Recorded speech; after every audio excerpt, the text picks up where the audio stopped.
All right, guys, here we go. So Jon Stewart did a segment here. To be fair, I actually don't know when this is from. It just popped up on my timeline, tweeted by The Daily Show the other day. I went to go look for the full segment, and I couldn't quite find it over on The Daily Show, so I don't know if this is new or old or whatever. But Stewart breaks down here how the right weaponizes cancel culture.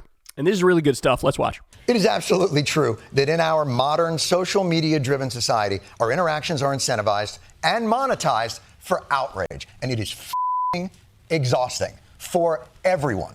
But contrary to your conservative book industry, the outrage isn't just coming from the left. It's coming from the left, the right, for the left, and the Swifties and YA readers, and anybody who dares to lift their head up to say f***ing anything. We are not censored or silenced. We are surrounded by and inundated with more speech than has ever existed in the history of communication. And it is all weaponized by professional outrage hunters of all stripes, scouring the globe for graduation speech snippets, offhand comments during promotional tours, out-of-context comedy bits, lame marketing ideas, or any words and phrases they believe they can latch onto to generate monetized clicks. Outrage is the engine of our modern media economy. And sometimes someone loses a job or something else happens like that that should never happen. And by the way, I should point out, one of the things that's incumbent on me and this show and all of us to do is, look, that's just the nature of the way the beast works now. Like, this is just the system. This is political media in today's day and age. This is social media in today's day and age. Is outrage is going to get the eyeballs. Outrage is going to get the clicks. Outrage is going to get the energy. So the thing you have to do is direct that in a positive and fruitful and substantive way, which is why I try my best. I mean, look, we just talked about this. I did a segment a month or two ago talking about the Biden changing the law to give overtime pay to 8 million more people. And then a MAGA judge willy-nilly casually slapped it down. And in a world that made sense, it wouldn't just be this YouTube show where I'm trying to focus the outrage and the anger on the MAGA judge who just slapped down overtime pay for 8 million workers. Like, that's my goal. Everybody should be doing that. You should be doing that. I should be doing that. Mainstream media should be doing that. Comedians should be doing that. Like, it's just the new world, right? We have the worst attention spans in human history. I mean, they are totally mangled and decrepit and rotten and destroyed. Our attention span is like that of a fucking fruit fly. So, but if that's the case, okay, we're not going to rewire human nature or change the culture overnight. You have to try to use that towards positive ends.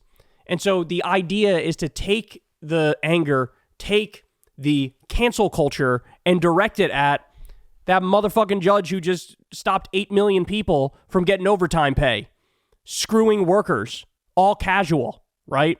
Direct it at the war criminals, direct it at the corrupt politicians and the robber barons like Elon Musk.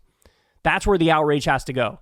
But contrary to conservatives' victimization complex, there is no organized cancel culture conspiracy where even the slightest misstep can 100% get someone on the right canceled.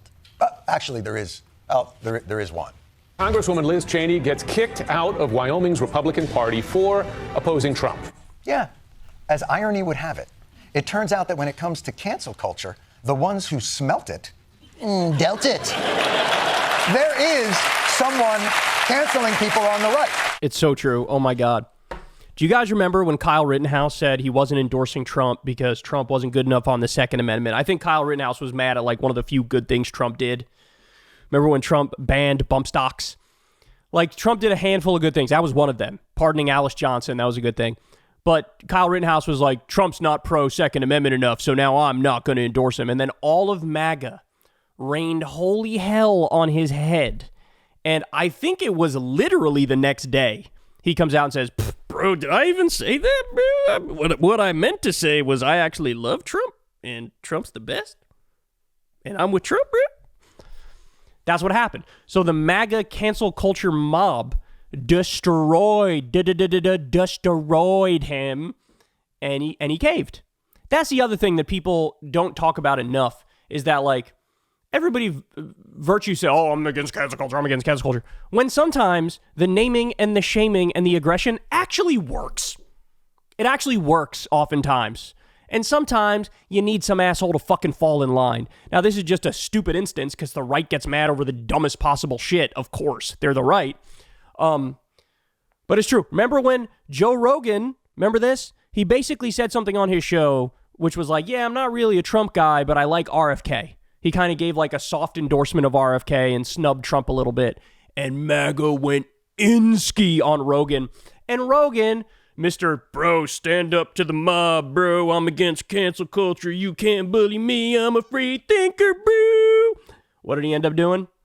Having Trump on, giving him the saddest, most pathetic, softest interview I've ever seen with zero hard questions. And then eventually, bending the knee. Going by the whims of his audience, his MAGA audience. The idea that the right is anti-cancel culture. No, you guys have mastered cancel culture. You just do it for the dumbest fucking reasons. But the only one canceling people on the right is Donald Trump. And anyone who dares speak out against him. Refuse to buy into Trump's stolen election claims, and you'll lose your job like Liz Cheney or countless others. In fact, everything the right says cancel culture does to them is actually being done by MAGA. For example. They will shout you down and try to shut you down as opposed to discuss with you. Yes, the woke mob shouts you down. And what happens when you're a Republican and dare criticize the boy king? That is a failure of leadership. And you can boo all you want. But here's the thing. Donald Trump is running to stay out of prison. And if we elect... I know. You know me as a person who says what he thinks, and I don't hide the fact that I wasn't a fan of our last president's character issues. And I'm also no fan... And the thing is, most of these people, their whole take is like, hey, doing a coup is bad? I'm anti-insurrection. I think the guy who won the election should be able to be president. Like, that was the take of these people, that the right was unacceptable. How dare you? Boo. We love Trump. He's never wrong. When he loses, he actually wins. Shut up and deny reality with us. Boo. So pathetic. They're all so cucked. It's all so cucked. They just like, they look up to this charlatan like he's a god among men. Show some damn respect, Romney, you piece of shit motherfucker! Yeah. It's called class. Like I was telling your mother last night. Ah! Hickory dickory doorman. Your mom was f***ing a mole man. Oh, you like it? What's another? Oh, I like the poetry.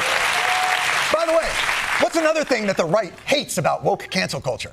Many Americans feel forced to stay silent for fear of upsetting the cancel culture mob. Yes, under cancel culture, you can only speak your truths in private while denying them in public. For instance, this poor young fella who privately wrote of Trump, he's a demonic force, a destroyer. I hate him passionately. He wrote in private. But of course, in public, fearing the cancel mob, he's forced to stand next to his tormentor with what can only be described as the fakest of overlap faces. Oh, my God. Grab him by the pussy. That's But that's cancel culture. It won't let you speak your truth. In fact, it makes you do something even worse. The left is married to censorship and has nothing else. That's how you get people to believe in an alternate reality. Yeah, the woke mob is so pernicious. It forces you to deny reality. Like, imagine if Trump ever gave a speech about January 6th, where he clearly confuses Nikki Haley with Nancy Pelosi. Nikki Haley, did you know they destroyed all of the information, all of the evidence, everything, because of lots of things? Like Nikki Haley is in charge of security. We offered her 10,000 people. Now, in a healthy discourse, you would just go, hey, man, everybody brain farts sometimes, whatever it is. But under the MAGA cancel culture mob, people like Congresswoman Stefanik have to pretend this was all part of a grand strategy. That isn't a mix-up. The reality is Nikki Haley is relying on Democrats, just like Nancy Pelosi, to try to have a desperate showing in New Hampshire. But he was talking about January 6th. President Trump has not lost a step. He is a stronger candidate, stronger than he is today, than he was in 2016, and he was in 2020. He is reverse aging. He is stronger. He is Benjamin Button. He will be our wisest baby president. And by the way, denying reality still won't save you. There is no level of loyalty deep enough to be free of Trump cancel culture. Ronna McDaniel literally dropped Romney from her name to keep Trump happy, and he still fired her. And that Romney name had gotten her into all the hottest clubs in Salt Lake City. Yeah, the ones with lattes. Truth is, Trump is the real cancel culture. Emphasis on cult. Because on the right, you can say whatever the you want about gay people and trans people from TikTok to Patreon. You can decry DEI from podcasts to, I don't know, the governor's office of Florida. And chances are not only will you be fine, you'll get a raise. But if you ever dare speak out one iota against Donald Trump, be yes afraid. That's exactly right. Like, it drives me crazy that there's this idea floating around now that, like, bro, the right is actually, like, more welcoming and stuff, bro. Are you out of your mind? Like, obviously, the only dividing line is Trump. It all comes down to Trump, period. That's what it comes down to. And if you cross in any way, shape, or form the Don, it's a wrap. It's over. And they'll put cancel culture on human growth hormone and steroids, and they will unleash it at your face. So don't get it twisted. Don't get it twisted. And by the way, outrage culture is going nowhere, right? The question is, you need to utilize it in the right way and utilize it with the proper ideology and litmus tests along with it. And that's how you steer the conversation. We're never, there was a time where I would have even agreed, like, bro, we got to get past this, like, outrage culture, wokeness stuff, bro. It's not going anywhere. I think it is a byproduct of the time we live in with social media and our short attention spans. And like, it is what it is. It's like a law of nature that we ended up here. The question is, how do you utilize it in a positive direction? And how we need to utilize it is exactly like I said, put the anger and the outrage in the proper places. But suffice to say, from the shit that they're getting mad at on the right and the shit that they cancel people on the right, it literally comes down to like, hey, I think he lost the 2020 election and I think he shouldn't do a coup. You're done, son. You're out of right-wing politics. And what does that say about how extreme the right is? That is their litmus test. Denying reality and supporting a coup. And now backing a guy who's an authoritarian dictator. Terrifying, terrifying stuff. Hey, y'all, do me a favor and like and subscribe. It helps out big time in the algorithm. Click the bell as well for notifications when videos drop. And watch that video on screen right now. You know you want to.